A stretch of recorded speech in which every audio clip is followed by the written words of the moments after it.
Hello everyone, thank you for joining us here in the lab for this panel, and thanks to the Digital Innovation Pavilion for giving us a space to work on this topic of Senegal 6.2 project that started in COP27 in Sonaged.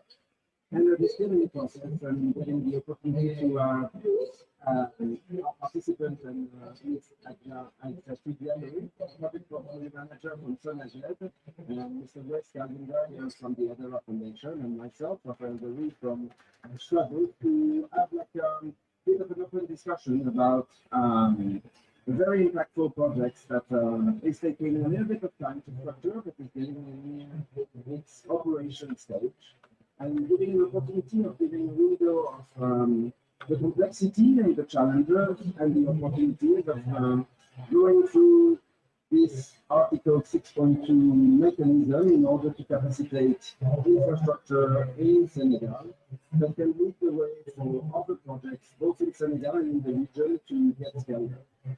So on my side, I am interested in the parts that we can help to capacitate as regards to digitalization and collection of the data to facilitate the life cycle of the project.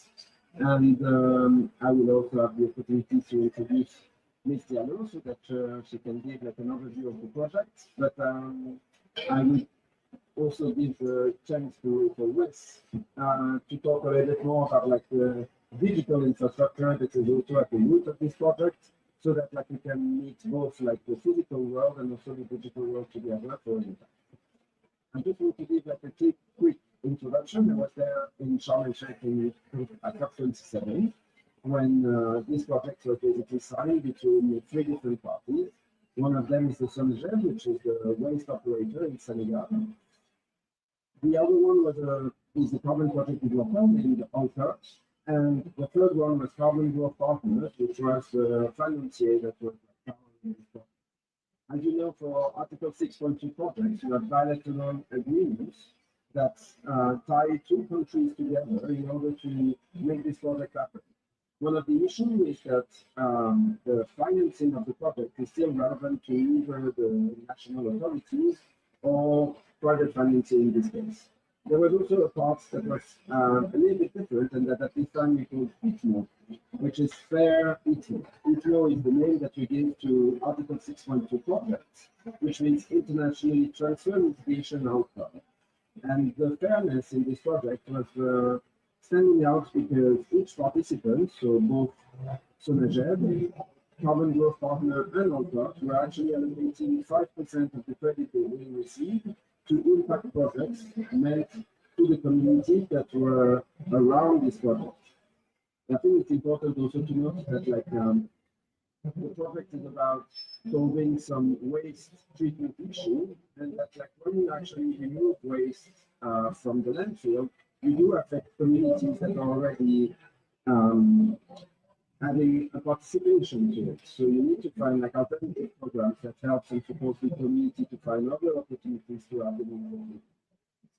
So on that, I would like to give an opportunity to my four panelists to introduce themselves and to have an overview of the project status.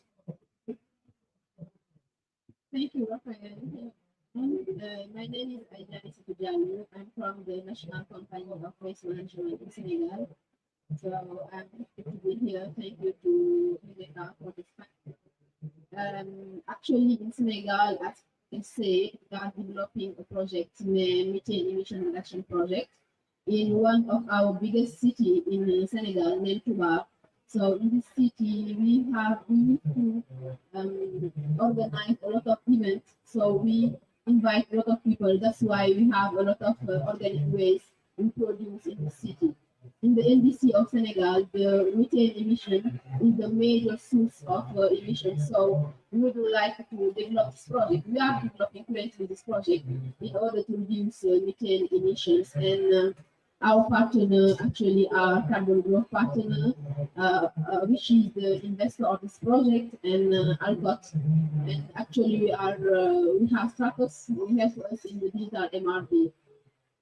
So we will share after maybe the overview of the project, the different components of the project, and also the results we are expecting for this project.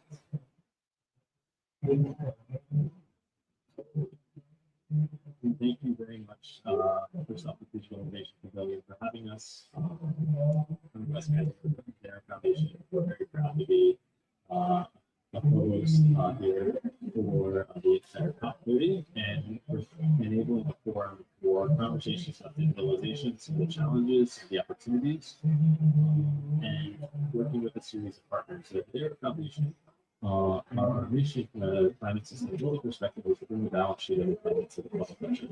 And we give out grants and potential funding. We're very blessed to be joined by Straatos as well as the customers like Sonaged, who are enabling digital environment integrity. So that when we enable an based project like Sonaged is pursuing, we can have digital environmental integrity from methodology down to every single data point in the process. And we do this using a tool called the Hedera Guardian, which through its use across the market is called the world's largest library of digitized and open source methodologies. And we're very happy to see that maturing, especially through this very awesome composting initiative.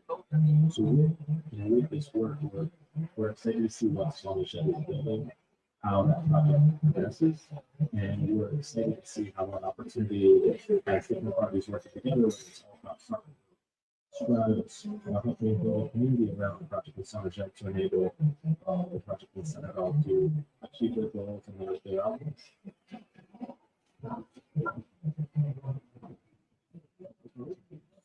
So I think there is definitely many different components to this project to make it happen. Here we actually see like the original like signature of the project in Sharm el Sheikh, and I want to go a little bit before that. Prior to this, there's been an initiative like led by Ultra in order to do a feasibility analysis with the Peak Foundation from Britain. The Peak Foundation basically capacitates funding in order to have an overview of like what could happen if the project was put in place and basically put a ceiling price for the transaction of this project.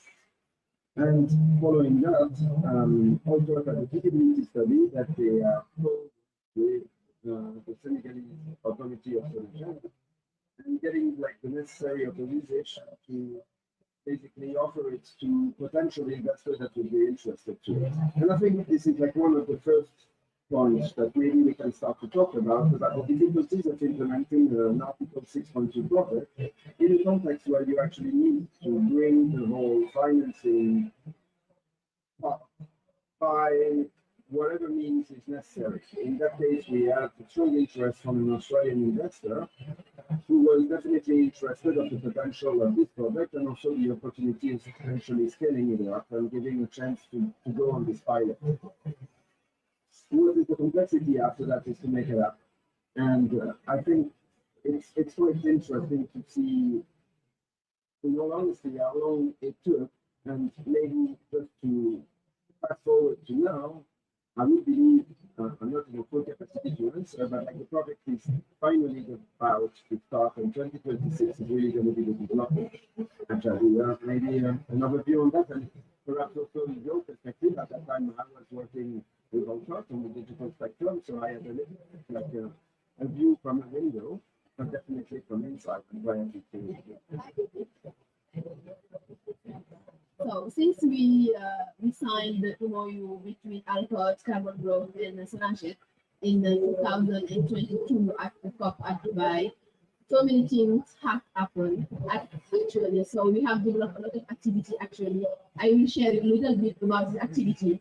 So as I said previously, our NDC is the repercussion of our NDC is as you can say here. In our business as usual, if we continue to produce methane, we will continue to participate in climate change. So we have developed two options, the conditional option and the non-conditional option.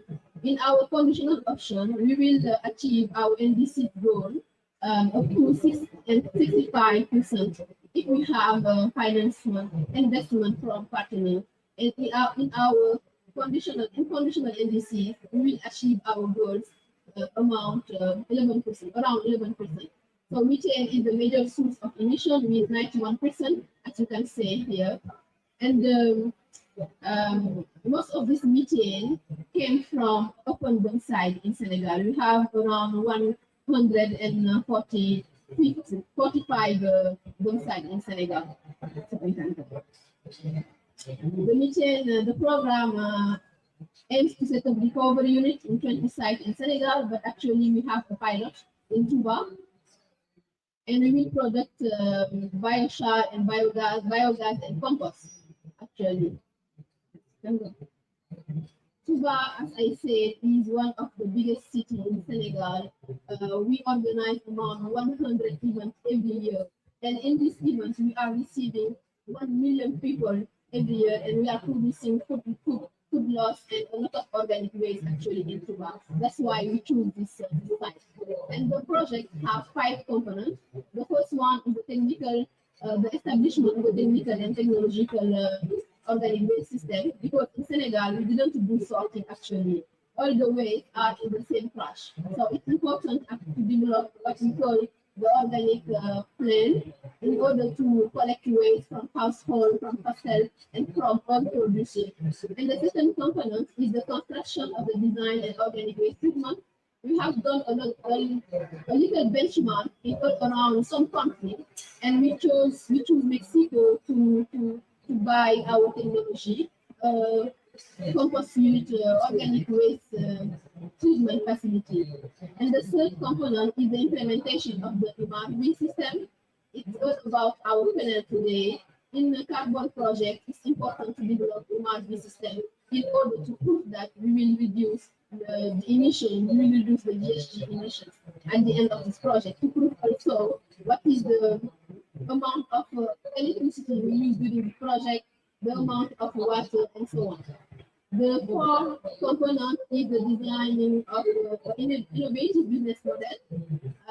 As we say, it's the first Article 6.2 project in Senegal, and the carbon credits will be sold to the foundation actually. The last component is the promotion of the community involvement in the circularity. We need to raise awareness with the community to help them to solve their waste. The first activity you have done after signing the MOU is to do what we call characterization, in order to determine to know the exact type of waste we have in Touba and also the quantity of waste. And the results are here. In Touba, we produce among 752 tons of waste per day, and we collect among 457 tons. And in all the waste, we have 184 tons of organic waste. And we have used 2 types of methodology actually. What we call the waste-wise city tool is the methodology from UN Habitat, and the French methodology we call Model. So and the results are that we produce, yes, I already said the amount of organic waste we are producing per day in Touba. We have designed also the second activity is to design a method for the organic waste management chain. Okay. We use what we call geographical system information to design this organic waste chain, and we have identified 51 hostels in Touba, also 70 hospitals, and we try to collect all this waste from all the cities you can see here. And we construct also some parents for the mouvement normalisé, point de lecture de charge.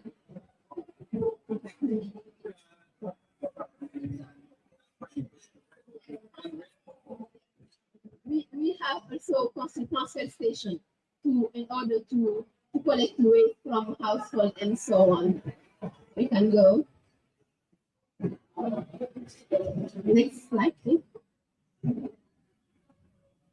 Okay, so we identify also 51 markets in Touba, and also 2,038 institute and school. Touba is a religious city, so we have a lot of school, a lot of students, and we have to identify this quantity. And administration, we have also 41 administration and how we can say magazine, shop. Okay, we identify also 21 shop in Touba. Next slide. Okay, this is the collecting system map in final, the synthesis of the collecting system map. We have our infrastructure. Yes. In yellow, we have the infrastructure developing by Sonaged in order to collect waste before transporting this waste in the big CIBD, big center. This center have for 19 hectares, so on, so something like that. So this is the our care. It's better for me to speak French, but I try to continue to speak in English. This is the camp to collect waste from all these cities, the restaurant, school, market, and shop, administration and shop. We will transfer the waste into our station collection, and after that we will transport it to the final destination in order to treat the organic waste into compost. Next slide, please. The third activity we have done in Senegal, actually, construction of the platform. Before the technology will come, we have to construct the platform. It's 1 hectare area where the technology will be implemented. Next slide, please. We have also done the stakeholders consultation. In all this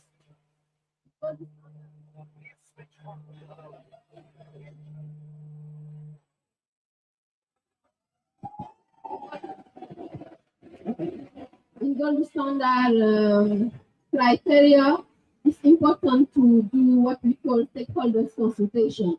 And this stakeholders consultation really needs among 20 organizations from Senegal, local and national organizations, from municipalities, women movement, Ministry of Energy Ministry, and Agriculture Ministry, and we present the project, and all the stakeholders are happy to have this project in Touba and in Senegal in general. The results of this project are that we will produce in 50 years 157,000 tons of emission reduction, and we will produce 56,000 of organic waste, and will reduce along per year 10,000 tons CO2 per year, and create 100 employees during this project. Also, we will the revenue sharing, the income. Previous slide, please. Okay. The income of the project, as you can see, 15% of the revenue, the income, will go to Sonaged, 25% income will go to carbon growth, 50% to the local communities, and 10% to alcohols. We are facing main challenges during the development of this project. The first challenge was the administrative procedure. In Senegal, the Article 6.2 procedure is not yet implemented. So administration are not aware on how we can do the process, administrative procedure. So it takes time for us to develop and to develop this part. The second challenge is the pickup of the project.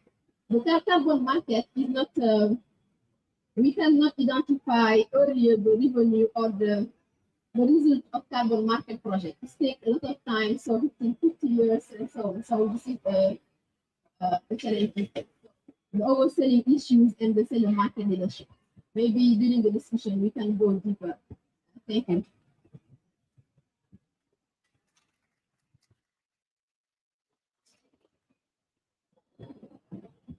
Thank you. I thought that was like amazingly exhaustive, and definitely 3 years compacted in 10 minutes is a feat.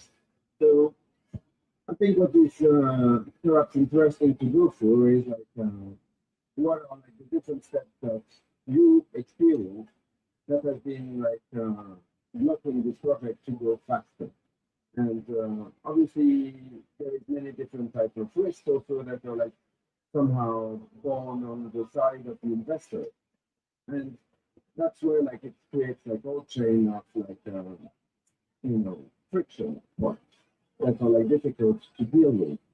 If I remember well, at that time also there was a different somehow uh, political party in place, and there was like some friction that was always coming from there. But that I would say we can put it also in the fact that the basket of like law that was necessary in order to implement the project was speculative and not fully defined. I don't even know at that stage if it is fully defined. And so that's already reflecting on something where a lot of people in this group had to take some initiative in order to push forward this project without even knowing what would be the future for them. And I remember just one side, for instance, which is that originally, because there was no existing structure in place, the project developer was actually the project proponent, and that it came across time that that was maybe not like the most valid decision, and that maybe delayed the project by several months because I think now it's the Sonaged, for right reasons, who is the project proponent with the carbon the carbon standard, the gold standard, right? So these are like small examples of things that obviously could have been done right from the start, but definitely needed to be adjusted. And I think it's just in the spirit of cooperation that you need to find the alignment. And for me, what has always been like very um, difficult to somehow synthesize is also the amount of risk taken by the investor.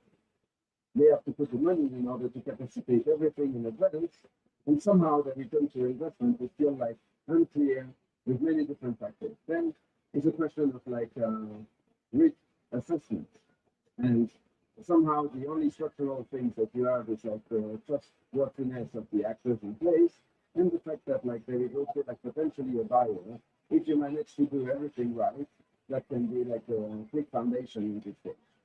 But I would be interested to see first if maybe you have any comments to do on that. I know Wes, we visited together the CITP site, which is the site in Senegal that was ready to welcome the machine back in 23.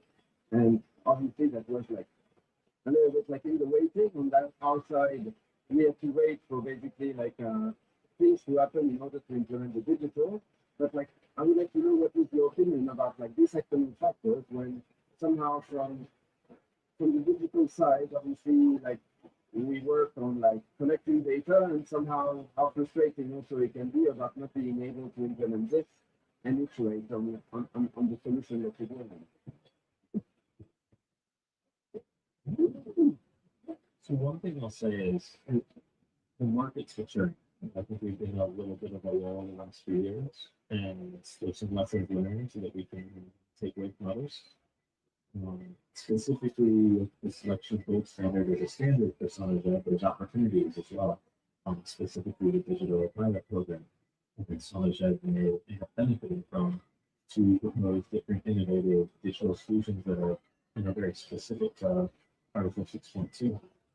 We digitize methodology like the one talked about here, the AMS3F, specifically methane, a methane focused methodology. What we're able to also do is define which boxes the data goes in. How are we actually meeting what the standard prescribes? And from a challenges perspective, the first challenge is understanding which data needs to be collected to be eligible for a project to get through the issuance. One of the opportunities we see from a risk management perspective is when you digitize the methodology, you're actually digitalizing the real world process. You start with what's prescribed, but then you're also mentioning up, well, where is this data coming from? When you go to put a project description document into place, that's not the end of the road. It's actually going through validation and verification all the way through monitoring 2 issues.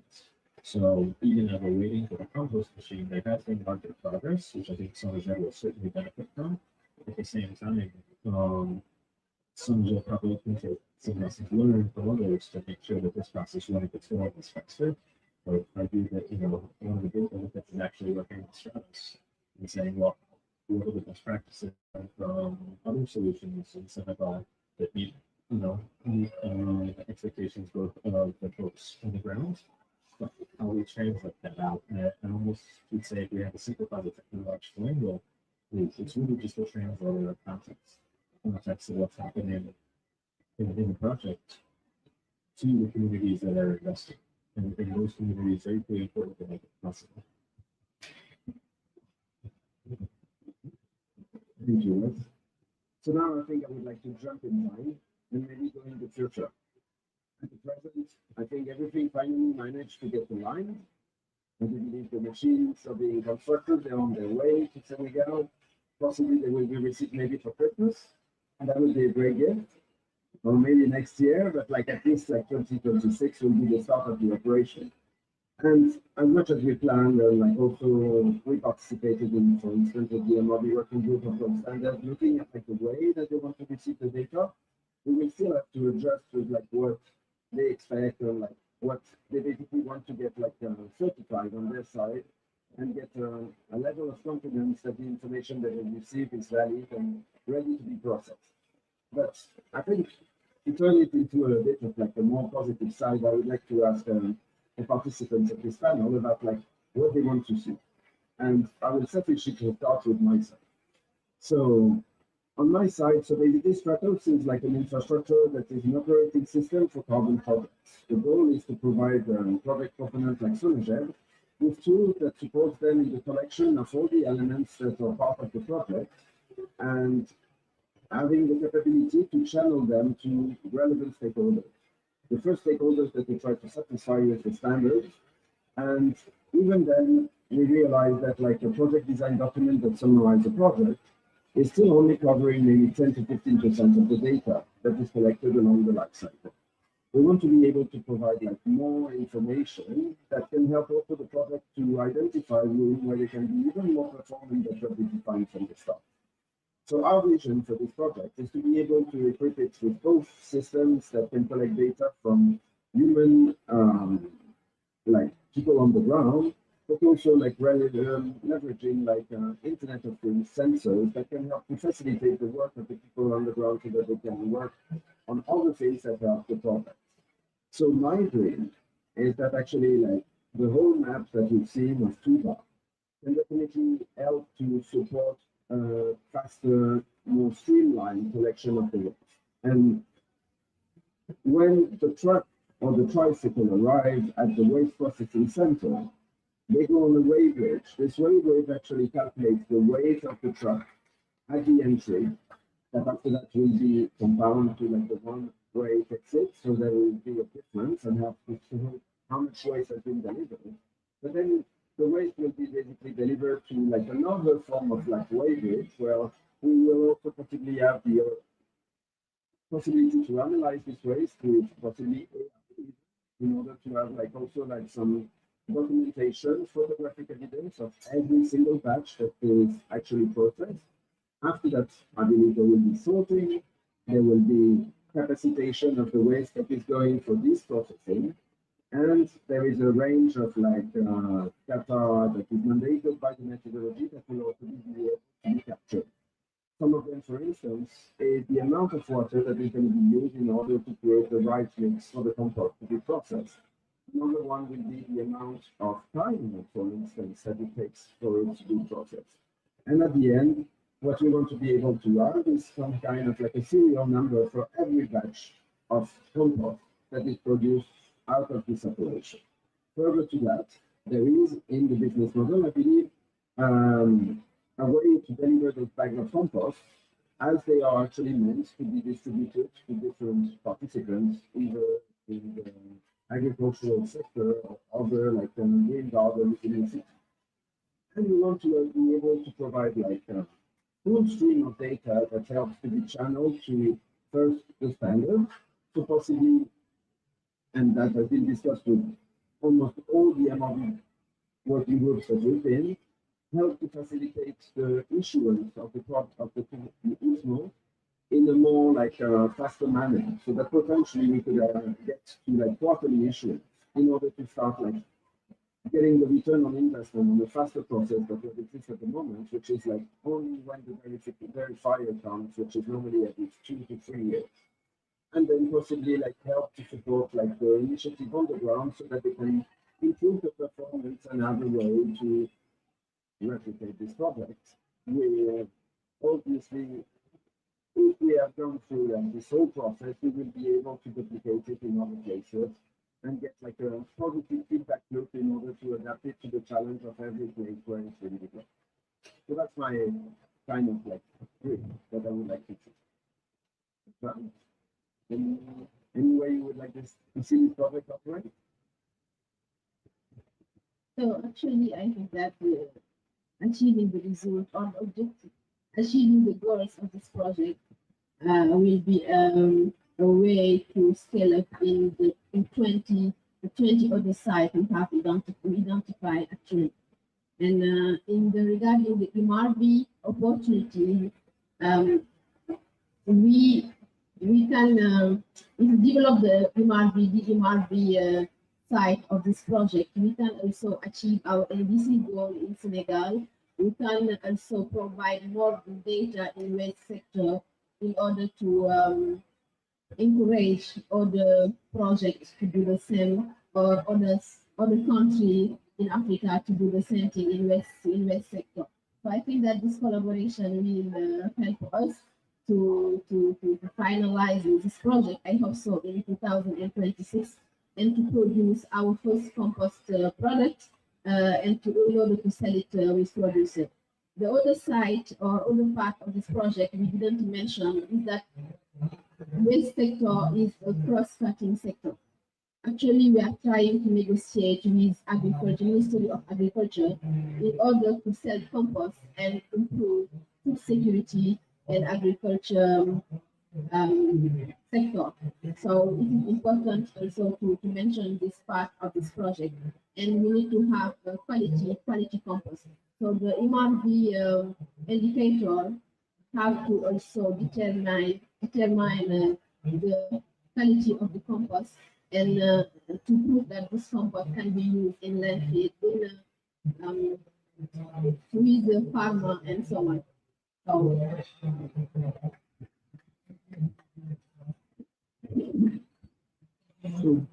there's a lot that I think we can figure out, but I think one of the most important things, part of this project that I'm very excited for is after visiting Touba.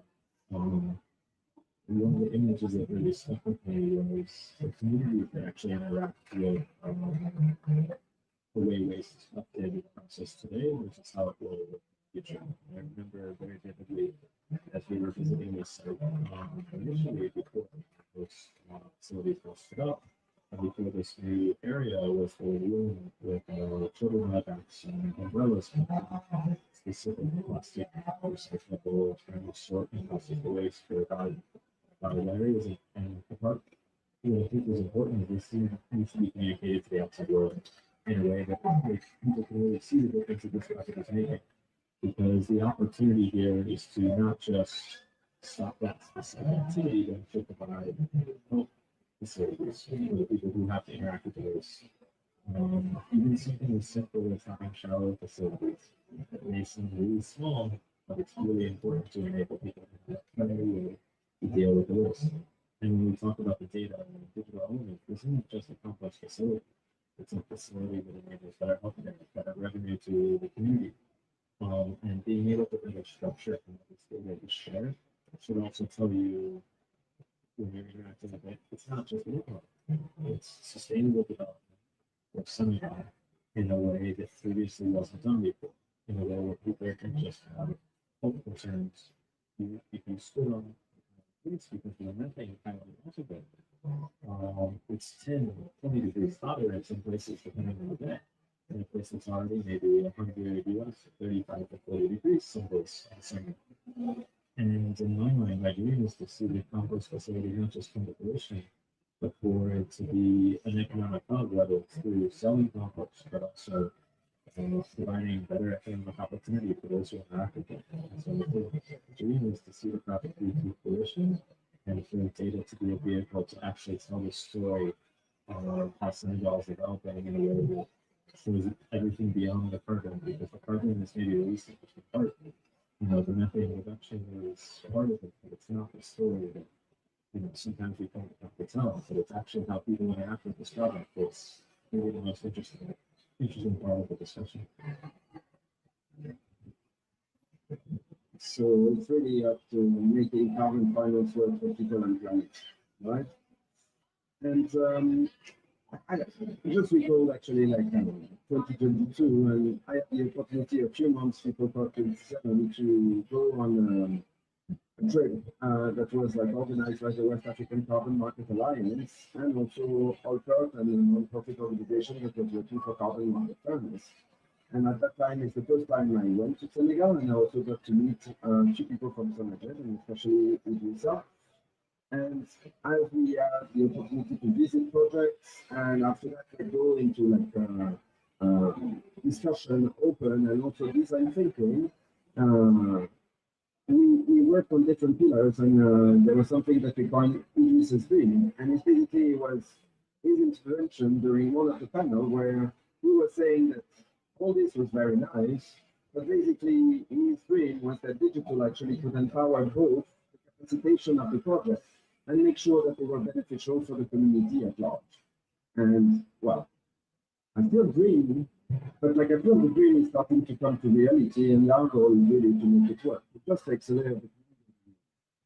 But at the end, I think it's a question about like how, you know, you have to be resilient in this market. We've been going through like a little bit of like downward spiral, but now we're bouncing back and solidifying with like higher integrity from all the stakeholders. And I want to somehow, even though I'm not sure I'll make it to Australia, but we'll see, or maybe Turkey or COP31, but my dream would somehow be to bring up that Sonaged would bring up actually a bag of compost, and that we have the possibility to see the whole elements that created the bag of compost, and also like next to it some rituals that I hope, and I know that's going to be the case, at one point some other nations from the global north will have to fight for, because there won't be enough of it.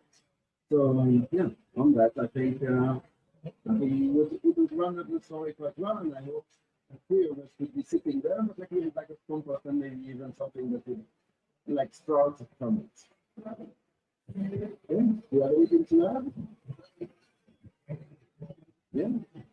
So we would be like very happy to open the floor to some questions if there is any. Wow, fantastic.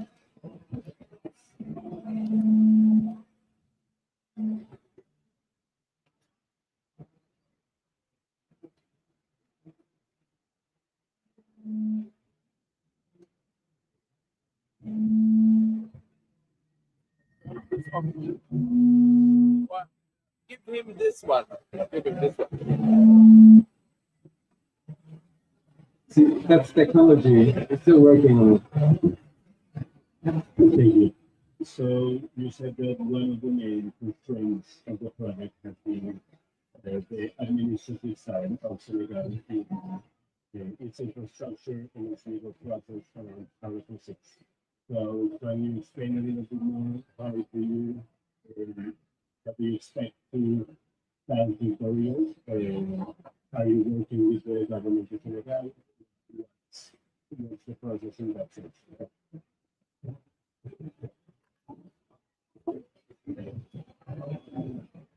So I will answer in French, it will be more clear, and Raphaël will help me to translate. So, quand je parlais des barrières administratives, ce que je voulais dire par là, c'est que dans le cadre de ce projet, on devait acheter nous-mêmes à la Sonaged l'unité de compostage via les fonds qui avaient été envoyés par Carbon Growth. Mais notre commande de marché public n'était pas alignée avec le contrat d'investissement qui avait été signé à la base, qui était un contrat d'entente directe. Or, notre commande de marché public parle plutôt de contrat public-privé. Donc ça a été une barrière. Et pour transgresser cette barrière, il a fallu m'envoyer l'argent à l'Alcool.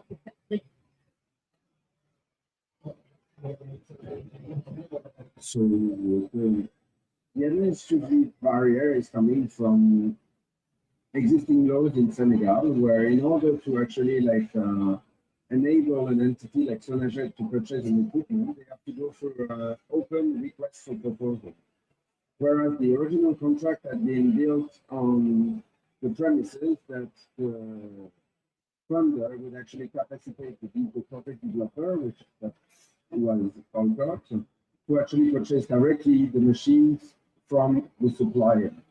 And so that created like an issue where basically, as Sonaged was the one to purchase the money, they had to give back the money to the original funder in order to process through adapted solution to be aligned with the legal requirements, which were legal requirements that are coming to like open market for administrative issues, but were not tailored and adapted to carbon markets. So basically, there was no like framework for direct capacitation of a project that is funded to be aligned with the existing regulation that is in place with the legal system in place. So that's I mean, it may seem very trivial, but how long did it take?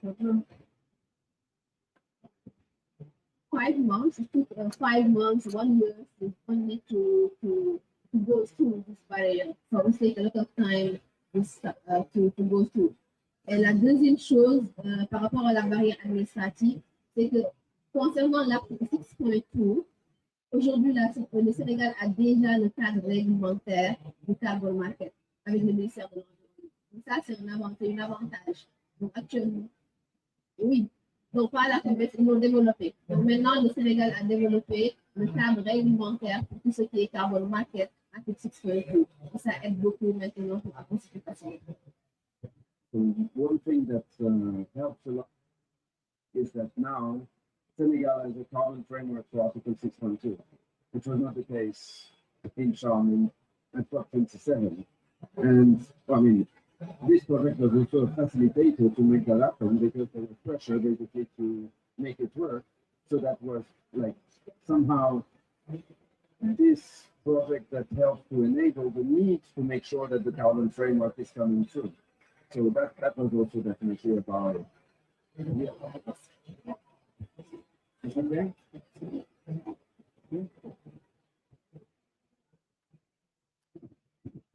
Thank you. First of all, congratulations that you brought the project to this point.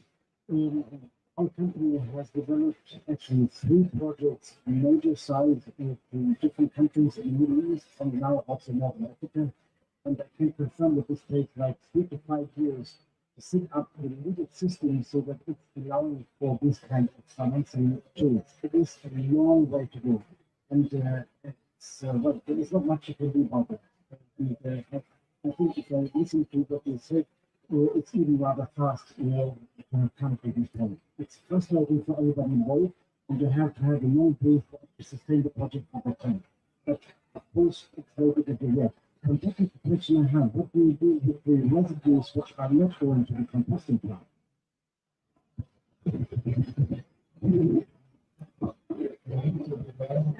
We have what we call soft composting technique. Technical center for burial. So, tous les résidus qui ne peuvent pas être transformés sont enfouis dans le centre au niveau du CIBD. Donc, c'est un centre de 95 hectares, 95 hectares. So, we have the place to bury all the rest of the waste we can't treat. And also, we will produce what we call lithia. The lithia helps us to fertilize also soil, the biofertilizer, the water came from the treatment of organic waste. It helps us also to fertilize soil. So we can use also this product from the compost technology. We'll do also plastic segregation in this project after in order to produce also plastic credit.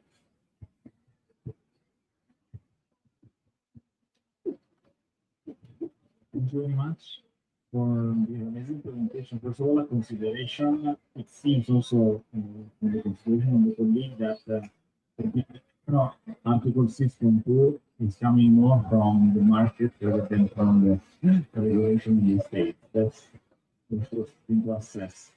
What I want to ask is are two questions. First to Hedera. So, did you invest also in capacity building for promote the regulation system to implement a project on Article 6.2? And the other question is to Rafael. Actually, the market is still on development. Also, here the negotiation on Article 6 are okay. Some documents are quite close, but the framework and the rules are still ongoing. And you are ready to adapt your system also to the changing regulation and so on and so forth.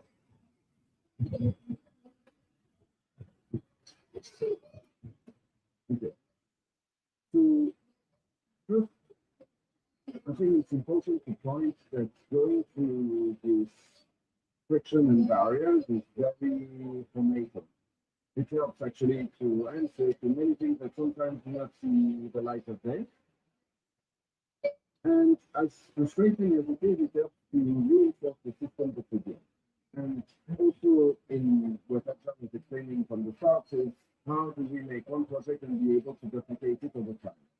Now, in terms of adaptability of the product, there was recently like a VMOV working group in the carbon market infrastructure of the World Bank to which we participated. And the conclusion of it was that like we not only reach perfection because we still have too many things to align, but let's try to do as much as we can and see how far we can go. And there is an engagement around this promise from all the stakeholders. For instance, one of the blockers is the verifier, the DBT. At the moment, are not allowed because of the ISO certification 14065 that they have to comply with to certify information system. So you say, this is great, you build this, you receive this, but like we don't have the capability to certify the system. So we have to find like a side way, which is basically to produce for them documents, whether it's like visual on the screen or PDF, so that we can match and reach the required components to make it happen. And in terms of adaptation, I'll just give a quote from one of our software engineers with digitalized methodology, and he considered themselves as living organisms. They keep evolving, they keep improving. And what we want to support is the fact that like a lot of things are happening around the project, a lot of data is collected, and after that can be distributed in different ways. The other thing is also to say that what is important in this data collection is to have the opportunity of correlation.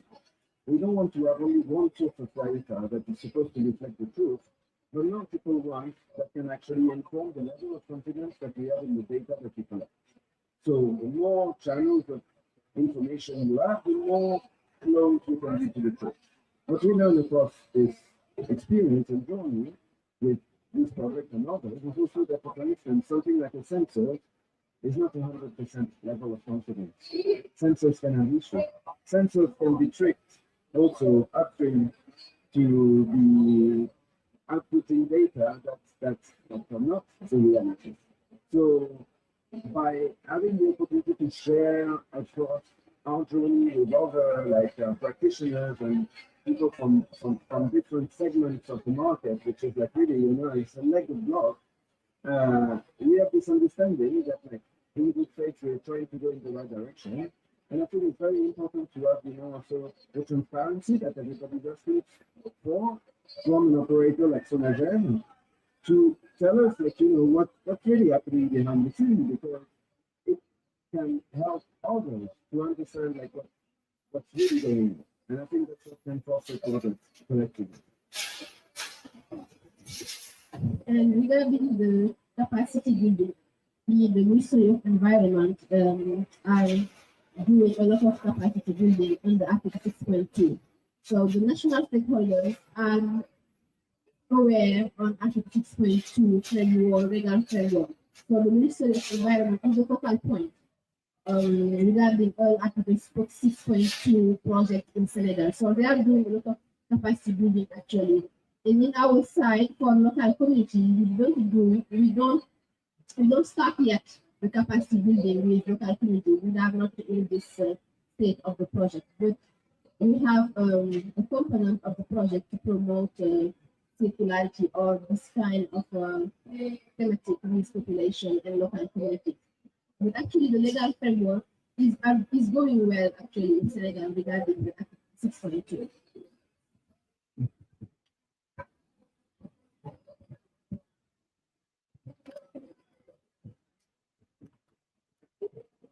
Yes, I would like to commend the team for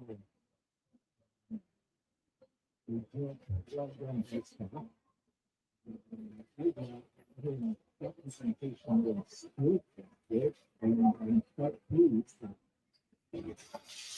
participatory management, one of the things you see to have big attention aligning strategy with goals. I think this is a pride to Africa. I'm from Nigeria, a population of about 200 million people, and we are struggling to manage our wastes. So this will be a good model for this region. I mean, so I'm just meeting with you. We journalize the process, we document the lessons learned, and we identify the enablers. How is the leadership and commitment with helping those projects?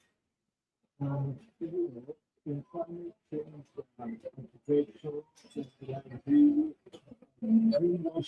greenwashing. I think Raphael mentioned a lot about that, and I think it's something that you must focus on, because people just believe that this is a myth, this is a scam, there's nothing, and I believe that a lot of the countries in Africa will really learn from it. Congratulations to the team, and we wish you continued success.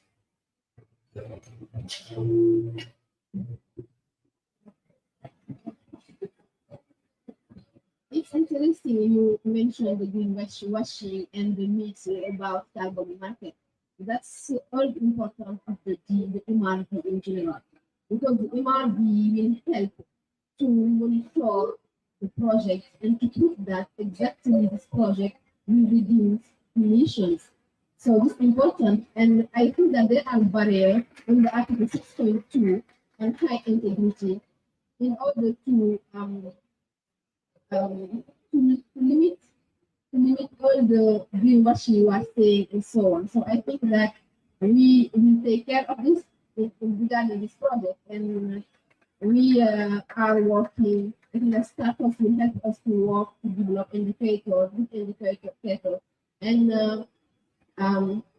in the verification Article 6.2 project also we have a phase named verification.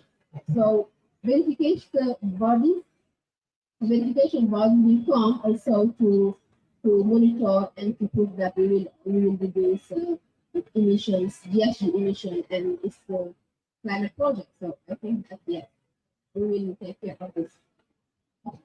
Something regarding greenwashing. So maybe I'll piggyback off of this topic as well as what Raphael said on the verification.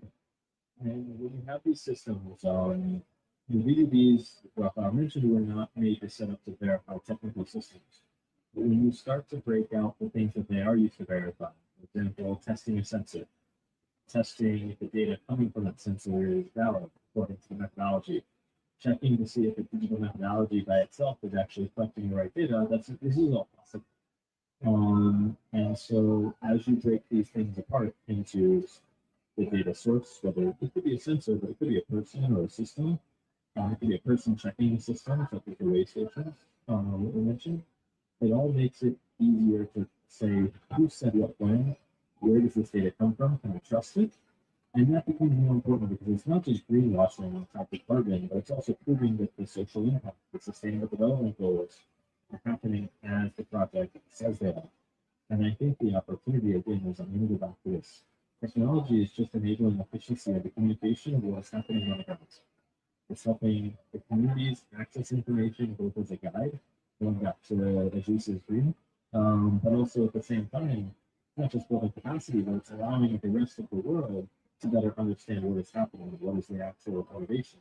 I'd argue many of the things that we call innovations here are the things that should become blueprints for the rest of the world.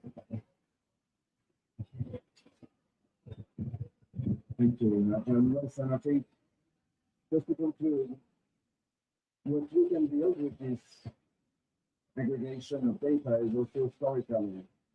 These markets are suffering from a very small exposition to the world and like what is really happening and what change they bring. And I would like to invite all of you, including my co-panelists, to next talk or even before that, with like maybe a little drink around the compost bag and a celebration of how collaboration can lead to climate impact. So thank you very much, everyone.